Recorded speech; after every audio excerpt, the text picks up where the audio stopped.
It's 10 p.m. on February 27th.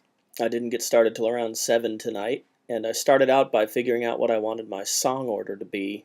I didn't think I wanted to go with the order that I composed everything in over the course of the month, partly because the semi-auto suite, while I like the songs and they're really growing on me, to have all three of those in a row is 13 minutes of the same darn thing with different instruments, and I think it could get kind of tedious.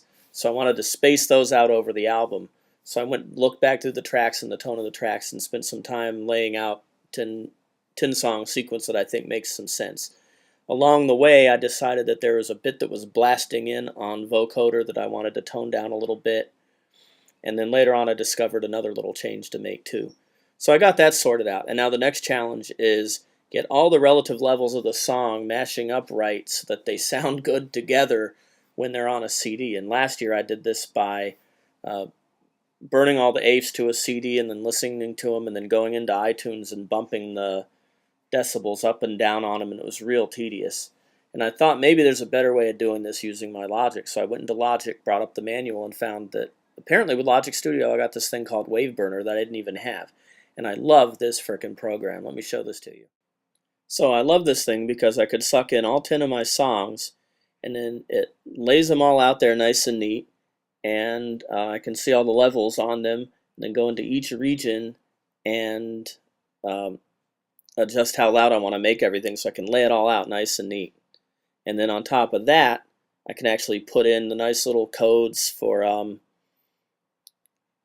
the CD players that'll show the artist and all of that. I can put all that stuff in, and the actual markings for the pause times and all of that between songs, and adjust all of that. So this program saved me a lot of time, and I did not even realize I had it. So this is my new best friend, I think. So using Waveburner, I put together what I thought would be a pretty reasonable sounding CD fairly quickly, much quicker than I expected.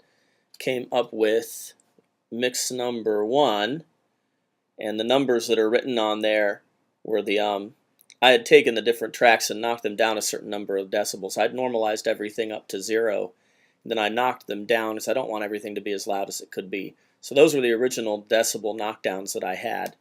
And then I played through that, where's my camera there? Decided how much I wanted to modify each one, and I've come up with my second mix CD, which I haven't actually listened to yet. But I have a feeling this is going to be pretty close to gold here.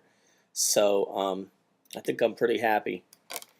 So now the next challenge tomorrow will be getting the cover art and the liner notes and all of that stuff done.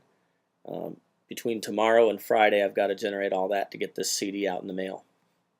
Please feel welcome to visit macidol.com. That's where I post all my music, and there's lots of other musicians there that have really great stuff, and the best part is most of it's available for free. So please come and check us out.